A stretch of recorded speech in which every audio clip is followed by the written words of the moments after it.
नमस्कार, स्वागत है आपका सनसेट टीवी पर। मैं हूं मनोज वर्मा और आप देख रहे हैं हमारा खास कार्यक्रम मुद्दा आपका। आज हम बात करेंगे बजट से शिक्षा जगत को जो उम्मीदें हैं उसकी। प्रधानमंत्री नरेंद्र मोदी की अगुवाई वाली केंद्र सरकार के तीसरे कार्यकाल का पहला आम बजट 23 जुलाई 2024 को केंद्रीय वित्त मंत्री निर्मला सीतारमण संसद में पेश करेंगी। लिहाजा स्कूल कॉलेज से लेकर प्रशिक्षण, कौशल विकास एवं प्रतियोगी परीक्षाओं के कोचिंग संस्थानों को इस बजट से काफ़ी उम्मीदें हैं। वैसे इस साल फरवरी में सरकार ने 2024-25 के अंतरिम बजट में स्कूल शिक्षा और साक्षरता विभाग के लिए 73,000 करोड़ रुपए से अधिक की राशि निर्धारित की थी, जो इस क्षेत्र के लिए अब तक का सबसे अधिक आवंटन था।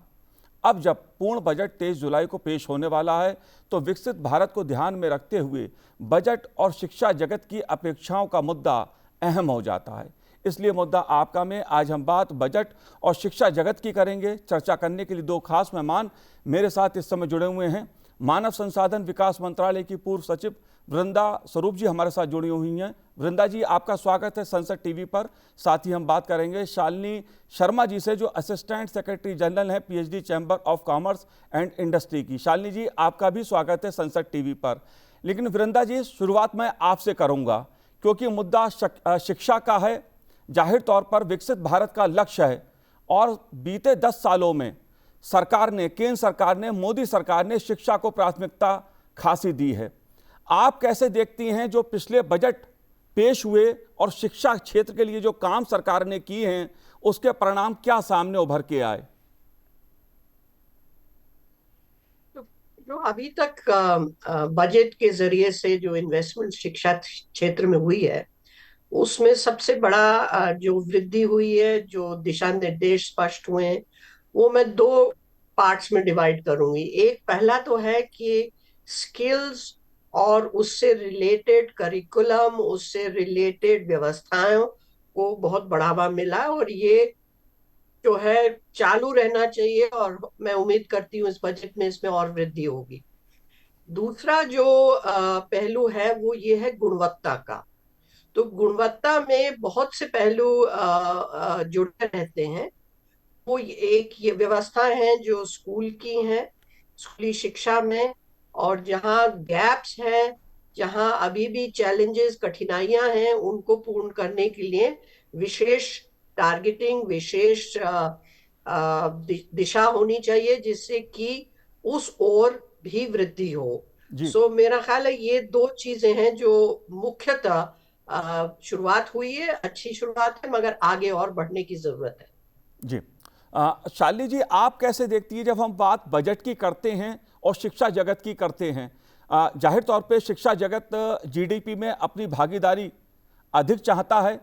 आप कैसे देखती हैं इस पूरे मुद्दे को? देखिए, 6% जीडीपी का इन्वेस्टमेंट शिक्षा के क्षेत्र में आना चाहिए। ये बहुत पुरानी एक रिक्वायरमेंट और डिमांड रही है। सभी विकसित देशों में इतना परसेंटेज ऑफ जीडीपी का इन्वेस्ट किया जाता है एजुकेशन में। भारत में जो कि लगभग 4% के करीब है, ऑलमोस्ट लिटिल लेस देन 4%। तो ज्यादा इन्वेस्टमेंट चाहिए है हमें सरकार की तरफ से। ज्यादा एलोकेशंस एडुकेशन में आने चाहिए, जो कि हम हर साल देखते हैं इंक्रीमेंटल इंक्रीज होता है। लेकिन जो एक बड़ा इन्वेस्टमेंट जो हमें चाहिए है शिक्षा के क्षेत्र के लिए, वो नहीं दिखा है अभी तक। हालांकि नई शिक्षा प्रणाली जो 2020 में लॉन्च किया गया था, अभी उसके 4 वर्ष पूरे होने वाले हैं इस महीने के आखिर में। 4 साल पूरे हो गए हैं, बहुत सारा काम भी हो रहा है, लेकिन पैसे की भी जरूरत है। तो इन्वेस्टमेंट्स एक बड़े रूप पे बढ़े एडुकेशन में और एटलीस्ट 6% ऑफ जीडीपी तक वो पहुंचे। This is something which we really want to see in the budget. जी जाहिर तौर पे बजट का मुद्दा है और जीडीपी में जो भागीदारी है शिक्षा जगत की, शिक्षा क्षेत्र की, शिक्षा के सेक्टर की, उसको लेकर भी कई बार सवाल उठते रहे हैं, मुद्दे उठते रहे हैं। वृंदा जी, अगर मैं बात बीते 10 वर्षों की करूं तो सरकार ने कई पहल की हैं। आईआईएम की बात की जाए या आईआईटी की बात की जाए, एम्स की बात की जाए, 390 विश्वविद्यालय स्थापित किए गए हैं देश में। शिक्षा के क्षेत्र में एक व्यापक नेटवर्क तैयार किया गया है, देश में विकास किया गया है उसका। आप कैसे देखती हैं इस पहलू को? मेरा ख्याल है कि जो हायर एजुकेशन की संस्थानों में, विशेषकर इंजीनियरिंग संस्थानों में, मैनेजमेंट की संस्थाओं में, जो जो बहुत टॉप लेवल की संस्थाएं हैं, उनमें अवश्य वृद्धि हुई है। मगर एक एरिया जो अभी भी बड़ा निग्लेक्टेड है, हम उम्मीद करते हैं कि इस बजट में, जैसा मेरे फेलो स्पीकर ने कहा, कि यहाँ पे जो बजट के आउटलेज हैं उसमें वृद्धि चाहिए और उसको बड़ी टारगेटेड रूप से चाहिए, जी। जिस प्रकार से पहले हुआ है। तो ये जो मिसिंग गैप है वो है, आप 9वीं से 12वीं तक की शिक्षा में हम अभी ध्यान नहीं दे रहे हैं। हमने बहुत उपलब्धियां हासिल कर रही हैं एलिमेंट्री एजुकेशन में, प्रारंभिक शिक्षा में, और वहां गुणवत्ता के इश्यूज हैं। मगर ऐसा नहीं है कि स्कूल की व्यवस्था नहीं है, बच्चों को जाने की जगह नहीं है। मगर जैसे शिक्षा का स्तर बढ़ता जाता है, विशेषकर लड़कियों के लिए, अब वो कक्षा 8 करके उसको अगर 5, 6, 10 किलोमीटर दूर सेकेंडरी स्कूलिंग और हाई स्कूलिंग के लिए जाना पड़े, तो वो एक डेटरेंट हो जाता है उसके लिए, वो वंचित रह जाती है उससे, कि घर वाले उतना सपोर्ट नहीं कर पाते हैं उसको। तो ये जो मिसिंग कड़ी है, इसको ध्यान देने की और यहाँ पे इंफ्रास्ट्रक्चर भी देने की, व्यवस्थाएं बनाने की, जो पढ़ रहा है गांव में बच्चा, वो बच्ची, उसके लिए एक बहुत सरल रूप से एक्सेस हो जाए, जिससे वो अपनी स्कूली शिक्षा 12वीं तक अच्छी पुख्ता रूप से कर सके। वो उसमें बहुत लाभ मिलते हैं, उनकी ज्ञानवर्धन भी बढ़ता है, प्लस उनकी पर्सनैलिटी डेवलप होती है। और ये जो हमने अच्छी संस्थाएं इतनी मात्रा में बढ़ा दी है हायर एजुकेशन में, उसमें उसको प्रवेश होने के लिए, उसके लिए ज्यादा मजबूती से वो उसके लिए प्रयास कर सकता है। तो एक तो ये एरिया है जो मेरा ख्याल है जो फोकस के लायक है जी। और दूसरा है जो स्किल्स की बात कही गई। आप स्कूली शिक्षा से, अब ये जो नई शिक्षा नीति आई 2020 में, इसमें बहुत अच्छी बातें थी। उसमें एक बड़ी विशेष बात थी कि हम सेकेंडरी, हायर सेकेंडरी लेवल पर हम स्किल सब्जेक्ट्स शामिल करेंगे, और इसमें सीबीएसई में काफी काम भी हुआ है, और बहुत सारे 70-80 कोर्सेज जो हैं वो बच्चों को उपलब्ध हो गए। मगर वो सब स्टेट, सब स्कूल सीबीएसई के तो नहीं होते ना। स्टेट्स की जो बोर्ड्स हैं, उनमें हमें सुधार की जरूरत है, और ये केंद्र सरकार ही इसको पुश कर सकती है, और उसको इस तरह से विकसित करें कि वो उस तरह के कोर्सेज स्टूडेंट्स को ऑफर करें, विद्यार्थी उसको प्राप्त कर सकें, और एक स्किल सेट लेके वो अपनी 12वीं पूरी करें, तो वो उनके आगे के लिए भी, एक वर्ल्ड ऑफ वर्क के लिए भी उनका भविष्य बनता है। दूसरा, उनको अगर रेगुलर हायर एजुकेशन करनी है तो वो उसमें भी जा सकते हैं, क्योंकि उनके पास 12वीं का सर्टिफिकेशन है। सो इसलिए ये विकल्प, ये पाथवेज क्रिएट करना कक्षा 9 से ही हमको प्रारंभ कर देना चाहिए, और इसका सबसे ज्यादा, और दुनिया भर में ये विकल्प अवेलेबल रहता है बच्चों को, जो विकसित देश है। और हमारा भी जो इकोनॉमिक स्तर है, जो हमारी अर्थव्यवस्था है, उसमें भी इस चीज की जरूरत बार बार इंडस्ट्री भी कह रही है। तो ये, और जब नीति प्रोवाइड करती है, तो इसमें अब बजट में कनेक्ट होना चाहिए कि इसकी व्यवस्थाएं, इसके लिए धनराशि, इसके लिए विशेष टारगेटिंग करके इसको और विकसित करना चाहिए, और इसमें वृद्धि होनी चाहिए। जाहिर सी बात है, हायर एजुकेशन का मुद्दा हर दृष्टि से खासा अहम रहा है, छात्रों के लिए भी, अभिभावक के लिए भी, और जो एजुकेशन इंस्टीट्यूट हैं उनके लिए भी एक महत्वपूर्ण मुद्दा रहा है। शालिनी जी, इस मुद्दे को मैं आपसे भी समझना चाहूँगा, लेकिन एक आंकड़ा आपके सामने रखता हूँ कि पिछले केंद्रीय बजट में, जो 2023-24 का बजट था, उसमें हायर एजुकेशन के लिए 44,000 करोड़ रुपए का आवंटन सरकार ने किया था, जो पिछले वर्षों की तुलना में 8% अधिक था। लेकिन इसके बावजूद हायर एजुकेशन को लेकर कई तरह के मुद्दे उठते रहे हैं। आप कैसे देखती हैं इस पहलू को? देखिए, जो आपने ये शेयर किया, ये आंकड़ा कि 8% वृद्धि हुई थी हायर एजुकेशन के एलोकेशन के लिए, तो 8%। पहली बात तो इन इटसेल्फ कोई बहुत ज्यादा वृद्धि नहीं है, बड़ी वृद्धि नहीं है। जी दूसरा, अगर आप ये देखें कि जो हायर एजुकेशन के लिए जो एलोकेशंस होते हैं वो ज्यादातर रहते हैं सेंट्रली फंडेड इंस्टीट्यूशंस के लिए।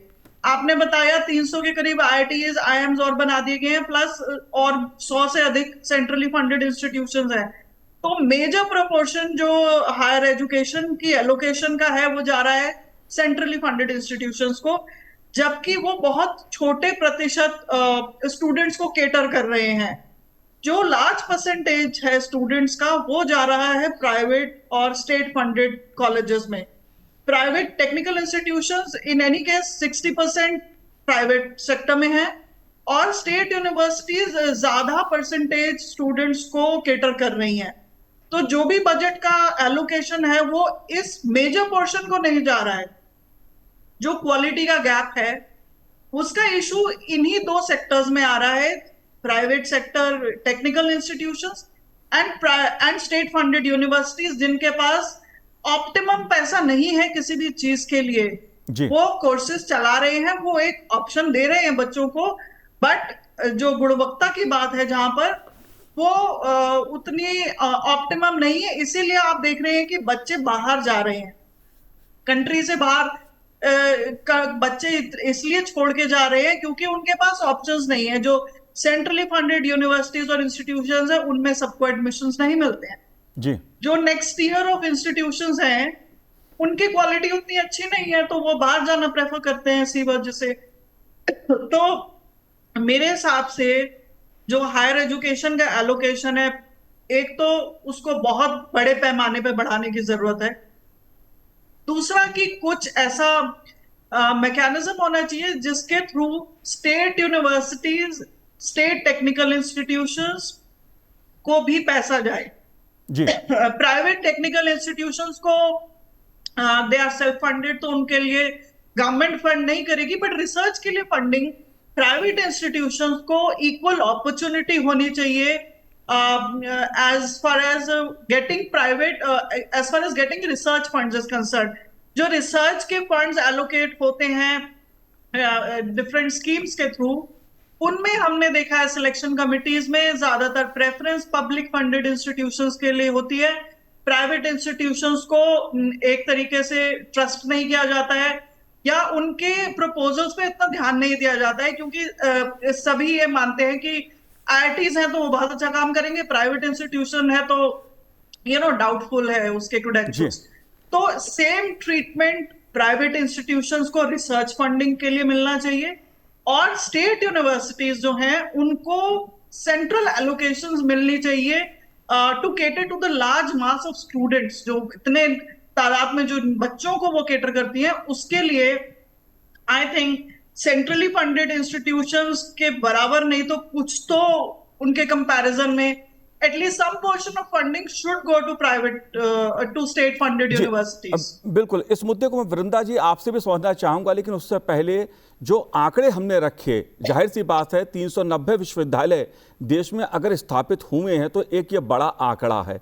देश में चाहे एम्स की बात हो या मेडिकल सीटें बढ़ने की बात हो, 2014 से पहले और 2014 के बाद इसमें एक बड़ा बदलाव देखने को मिला है। विस्तार हुआ है शिक्षा जगत का, तेजी के साथ नेटवर्क हमारा जो एजुकेशन का है उसको विकास उसका हुआ है। वृंदा जी, मैं आपसे एक बात समझना चाहता हूं, क्योंकि राज्य और केंद्र शिक्षा को लेकर नीतियां दोनों की अपनी अपनी हैं। आप भूमिका राज्यों की कैसे देखते हैं इस मामले में, क्योंकि मुद्दा शिक्षा का है, विकसित भारत का है। तो देखिए, शिक्षा जो है वो कंकरेंट लिस्ट में है, तो और इसमें हायर एजुकेशन का जहां तक एरिया है वहां सेंट्रल गवर्नमेंट के पास ये अधिकार है कॉन्स्टिट्यूशनली कि उसके स्टैंडर्ड्स और उसकी गुणवत्ता वो सेट कर सकती है, और स्टेट्स को इनमें फॉलो करना पड़ेगा, और जो प्राइवेट इंस्टीट्यूशंस हैं स्टेट्स में उनके लिए भी ये लागू होता है। और केंद्र के पास जरिया है मैं मुख्यतः बता रही हूँ तीन एरियाज का। एक तो स्टैंडर्ड सेटर आपका है यूजीसी, दूसरा है और टेक्निकल संस्थाओं के लिए है एआईसीटीई, और फिर आपके पास अन्य और भी जैसे नैक है। इस तरह से आप सेक्टर को रेगुलेट करते हो हायर एजुकेशन के, और उसमें जो स्टैंडर्ड्स आप चाहते हैं उसका आप परख उसकी देखते हैं, और उसका फीडबैक जो है और जो उसकी मदद चाहिए वो आप स्टेट्स को भी देते हैं। तो ये एक व्यवस्था अच्छी खासी चल रही है, मगर इसमें ऐसा भी है कि सेंट्रल गवर्नमेंट जब फंड्स भेजती है जी तो उस फंड्स के साथ वो कुछ रिफॉर्म भी चाहती है, वो कुछ चेंज चाहती है, वो कुछ उसमें, जैसे आप अभी जिक्र हो रहा था कि रिसर्च के लिए ग्रांट्स ज्यादा होने चाहिए, जी उसमें अच्छी रिसर्च की क्वालिटी आनी चाहिए, या जो टीचर्स की तनख्वाहें हैं या टीचर्स की जो अपना जो उनका रिसर्च है जिससे उनकी गुणवत्ता बनी रहती है सिस्टम में थ्रू आउट, इन चीजों पे एम्फोसिस दिया जाता है। और ये हमारे सेंट्रल गवर्नमेंट के लिए ये रेगुलेटर्स ये चीजें करते हैं। तो जो आप अगर वृद्धि करेंगे एलोकेशंस में हायर एजुकेशन के, तो वो इन रेगुलेटर्स के थ्रू ही जाके स्टेट्स को मदद करता है। तो ये एक जरिया है जिसको और हमें पुश करना चाहिए, क्योंकि हमारे स्टैंडर्ड्स अभी उस लेवल के नहीं आए। सेंट्रल गवर्नमेंट तो बहुत अच्छे स्टैंडर्ड्स रखता है अपनी संस्थाओं में, जी पर जैसा कि कहा जा रहा है कि बल्क बच्चे जो होते हैं वो स्टेट इंस्टीट्यूशंस में होते हैं। अगर हम वहां का स्टैंडर्ड्स की वृद्धि नहीं करेंगे तो फिर हमारा जो है इम्पैक्ट जो है वो कंट्री वाइड वो कम हो जाता है। तो ये रेगुलेटर्स के ग्रांट्स बढ़ाने से उनकी जो क्षमताएं बढ़ाने के लिए, और इसमें बहुत से नॉन फाइनेंशियल एस्पेक्ट्स भी हैं, तो उनको और रिफॉर्म उसको पुश करने से काफी चेंज आ सकता है। जी और इसी मिसाल को अगर आप आज्ञा दें, इसी मिसाल को हम स्कूल एजुकेशन में भी करते हैं। स्कूल एजुकेशन में सेंट्रली स्पॉन्सर्ड स्कीम्स हैं बहुत सारी। समग्र शिक्षा का आपने विशेष नाम जी सुना होगा, जी मिड डे मील का है। तो उसके थ्रू भी उसमें स्टेट गवर्नमेंट से डायलॉग रहता है, क्योंकि इम्प्लीमेंटेशन तो स्टेट्स ही करते हैं, और शिक्षा का जो पूरा ढांचा होता है स्कूली शिक्षा का, वो राज्य सरकारों के हाथ में ही होता जी है। जी तो एक डायलॉग वहां भी उस डायलॉग को और गहरा करने की जरूरत है, क्योंकि आप गुणवत्ता की बात सुन रहे होंगे कि स्कूली शिक्षा में भी गुणवत्ता लाने की जरूरत है, और इसमें बहुत सारे नॉन फाइनेंशियल इम्प्लीकेशंस होते हैं कि बेटर मैनेजमेंट करिए, टीचर्स की जो आप रिक्रूटमेंट कर रहे हैं उसको अच्छी तरह से करिए, जो कि बढ़िया क्वालिफाइड लड़के लड़कियां हमारी स्कूली शिक्षा के में टीचर्स बन के आए। तो इसमें बहुत सारे एस्पेक्ट्स होते हैं जो कंडीशंस बन जाती हैं फंड्स और ग्रांट्स के लिए स्टेट्स वृंदा के जी लिए। तो एक मुद्दा ये बहुत बड़ा जरिया है जी एक बड़ा मुद्दा जो शालिनी जी ने जिस तरफ इशारा किया, जो प्राइवेट सेक्टर है एजुकेशन के क्षेत्र में, शिक्षा के क्षेत्र में, इसकी भूमिका को आप कैसे देखती हैं? देखिए, एजुकेशन में चाहे वो आप स्कूल में ले लीजिए चाहे हायर एजुकेशन में ले लीजिए, और जैसे आप लैडर में ऊपर बढ़ते जाएंगे वहां प्राइवेट सेक्टर का इन्वॉल्वमेंट बढ़ता जाता है। आप सेकेंडरी एजुकेशन से ले लें और हायर एजुकेशन तक ले लें, आपको मिलेगा कि प्राइवेट सेक्टर का रोल बढ़ता जा रहा है। और ये गवर्नमेंट को इसमें कोई एतराज भी नहीं है, गवर्नमेंट इनकरेज करती है, और स्टेट गवर्नमेंट्स भी, कोई यूनिवर्सिटी प्राइवेट नहीं खुल सकती, कोई एजुकेशनल इंस्टीट्यूशन नहीं खुल सकता जब तक कि स्टेट गवर्नमेंट की वो अनुमति ना हो। और यूनिवर्सिटीज के लिए तो एक स्टैट्यूट पास करना पड़ता है लेजिस्लेचर में। सो ये इसको पनपने देना, इसको और वृद्धि करना इज फाइन, उसको इनकरेज करना चाहिए, उसको डिस्करेज नहीं करना चाहिए। मगर इशू ये आ रहा है कि स्टैंडर्ड्स क्या मेंटेन करते हैं जी जो, और आप दूसरा फी रेगुलेशन की भी बात आती है कि प्रोहिबिटिव नहीं होना चाहिए, इस तरह से कैपिटेशन वाला एरिया नहीं होना चाहिए, मगर अगर अच्छे स्टैंडर्ड्स होंगे और वो नॉर्म्स के हिसाब से होंगे तो डेफिनेटली प्राइवेट सेक्टर का एक कॉम्प्लीमेंट्री रोल रहता है। जी बिल्कुल। शालिनी जी, एक बड़ा मुद्दा जीएसटी से जुड़ा है। शिक्षा जैसी बुनियादी जरूरत को देखते हुए जो जीएसटी है उसका मुद्दा भी उभर कर सामने आ रहा है या आता रहा है। इस मुद्दे को आप कैसे देखती हैं, क्या कहना है आपका? देखिए, जीएसटी का इशू बहुत समय से है। इंडस्ट्री, एजुकेशन में जितने भी प्राइवेट प्लेयर्स हैं वो तो बहुत टाइम से इसकी मांग करते आ रहे हैं कि नील की जगह 0 GST दिखाने से उनको वो इनपुट मिल जाएगा, इनपुट क्रेडिट मिल जाएगा, जिसकी डिमांड वो एजुकेशन का सेक्टर ले लें आप, चाहे हेल्थ केयर का ले लें, दोनों सोशल सेक्टर्स की डिमांड काफी समय से करते आ रहे हैं कि नील की जगह वो 0 GST में अगर उनको कैटेगराइज कर दिया जाए तो उसका इनपुट क्रेडिट का बेनिफिट उन्हें मिलेगा, उससे सर्विसेज भी सस्ती होंगी।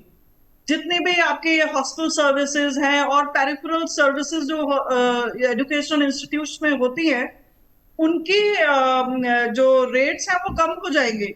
अगर ये मांग एक्सेप्ट कर लेती है सरकार, तो उससे शिक्षा के क्षेत्र को बहुत बढ़ावा होगा, बच्चों को बहुत बढ़ावा मिलेगा, और I think it will be a wonderful step for education sector अगर गवर्नमेंट इस स्टेप को एक्सेप्ट कर लेती है। वृंदा जी ने अभी मेंशन किया स्किल एजुकेशन, वोकेशनल एजुकेशन की उन्होंने बात करी, तो इस कॉन्टेक्स्ट में मैं एक बात कहना चाहूंगी कि सीबीएसई के स्कूल, जैसे उन्होंने की कहा, एक फ्रैक्शन ऑफ स्कूल्स हैं जो कि सीबीएसई के 15 लाख स्कूल में से करीब 25-26 हजार स्कूल्स ही केवल सीबीएसई के हैं, तो मेजर परसेंटेज जो स्कूल्स के हैं वो या तो केंद्र सरकार या राज्य सरकारों के हैं, प्लस प्राइवेट स्कूल्स करीब 3 लाख के करीब हैं देश में। वोकेशनल एजुकेशन बहुत जरूरी है। एनईपी 2020 के अंडर में वोकेशनलाइजेशन के ऊपर बहुत एम्फेसिस है, बट हमारे पास टीचर्स की बहुत कमी है जी। तो टीचर्स के जो ट्रेनिंग है फॉर वोकेशनल एजुकेशन, उसके लिए टारगेटेड स्कीम्स, टारगेटेड एलोकेशन होने चाहिए बजट में, ये बहुत जरूरी है। अदरवाइज हम बात करते रहेंगे, सिर्फ हमारे स्कूल्स के पास इनफ टीचर्स नहीं होंगे और बच्चों को वोकेशनल कोर्सेज नहीं दे पाएंगे हम, क्योंकि टीचर्स ही नहीं अवेलेबल है। हम जो आज नए 21st सेंचुरी स्किल्स की बात करते हैं, AI, ML, साइबर सिक्योरिटी, इन सब के लिए शॉर्ट ड्यूरेशन कोर्सेज अवेलेबल है, बट बच्चों को अगर करिकुलम के साथ ये चीजें पढ़ानी है तो उसके लिए शिक्षकों की बहुत भारी कमी है। इसके लिए टारगेटेड एलोकेशंस बहुत जरूरी हैं एजुकेशन के लिए। जी, राष्ट्रीय शिक्षा नीति के तहत सरकार ने कई कदम उठाए भी हैं और उस दिशा में काम भी हो रहा है। एक आखिरी सवाल वृंदा जी मेरा आपसे है, आर्टिफिशियल इंटेलिजेंस और वर्चुअल अगर एजुकेशन की बात मैं करूं तो डिजिटल बुनियादी ढांचा इस समय देश की जरूरत भी है और मांग भी है। बजट का मौका है, इस मुद्दे को आप कैसे देखती हैं? मेरा ख्याल है इसमें वृद्धि, बजट में एलोकेशन और उसमें काफी हाई एलोकेशन देने की जरूरत है, क्योंकि हायर एजुकेशन में तो इसकी संभावना अनगिनत है। तो इसमें जो कोर्सेज हम ऑफर करते हैं, यूनिवर्सिटीज को इनकरेज करना चाहिए कि इसमें कोर्सेज और लाएं, और जो हमारे स्किल बेस्ड कोर्सेज भी हैं उनमें भी इनका समायोजन होना बहुत जरूरी है, इन दो एस्पेक्ट्स का। जैसे कि मैं तो कहूंगी कि स्कूली शिक्षा में भी इसका प्रयोग, इसका यूज हायर सेकेंडरी लेवल से शुरू हो जाना चाहिए। और बहुत से स्कूल, आई एम अवेयर, वो तो रोबोटिक्स और इस तरह की चीजें जो है वो अपर प्राइमरी लेवल पे ही इंट्रोड्यूस कर रहे हैं। So coding is starting at class 5, class 6। तो इस तरह से एक माहौल जो है, मगर इसमें जो देखने की बात है वो ये है कि बहुत एक स्टेज तक वो होता है टीचर लेड, और उसमें क्योंकि बच्चों को ये स्पेस नेगोशिएट करने में, करिकुलम समझने में, स्किल बनाने में और गाइडेंस की जरूरत होती है। एक स्टेज तक तो ये टीचर लेड रहता है, but beyond a point it becomes बहुत कॉम्प्लेक्स हो जाता है, और फिर इसको बच्चे और स्टूडेंट्स हायर एजुकेशन में इसको सेल्फ नेगोशिएट अच्छी तरह से कर लेते हैं। जी, जाहिर सी बात है, एजुकेशन का जो मुद्दा है, शिक्षा का जो मुद्दा है, वो सरकार की प्राथमिकता में बीते 10 सालों में ऊपर रहा है और सरकार ने हर बार इस मुद्दे को बजट में भी फोकस में रखा है। आगामी बजट में भी सरकार का फोकस शिक्षा पर रहने वाला है, ऐसी शिक्षा जगत को भी उम्मीद है। आप दोनों ने संसद टीवी से बात की, बहुत बहुत शुक्रिया, बहुत बहुत धन्यवाद हमसे बात करने के लिए। तो आज इस कार्यक्रम में इतना ही, मुझे दीजिए आज्ञा, नमस्कार।